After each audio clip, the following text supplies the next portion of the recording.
nga bang binigyan ng magulang ni Jomar ang magulang ni Carla ng e-bike? Yan po ang ating pag-uusapan for today's video, no? So, bago natin ipagpatuloy ang ating pag-support today's video, kung bago ka pa lang sa aking channel, please subscribe, like, and pakit na rin po natin guys ang notification bell upang ma-update po tayo tuwing ako pinag-upload patungkol sa Team Kalingap. And please support po natin ang buong Team Kalingap, lalong-lalo na po kila Kalingap Rob, Kuya Bal na patuloy po na nagbibigay ng kasiyahan at tulong po sa mga netizens po na or sila gaya po kila Carla, no?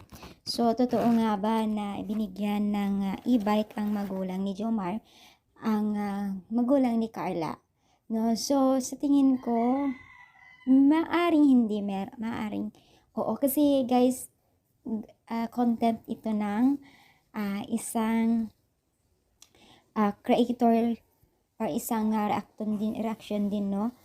At wala naman tayong nakita na iblinag po nila Kalingap Rob, no? Kung talagang totoo ito, no?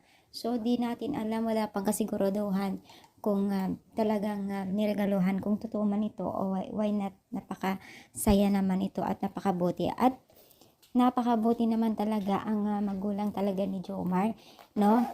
Sobra. As in, ganun na rin pong magulang ni Carla, kaya sobrang appreciate po ang bawat isa sa kanila at sana nga tuloy-tuloy yung pagiging isang mabuti nilang magulang para naman po sa ganun ay tularan po sila ng kanilang mga anak. So, ano yung masasabi dito sa ating pag-support today's video? I-comment down and palike po ang ating video. Thank you so much guys. More power and more God bless po sa atin lahat. Thank you and God bless.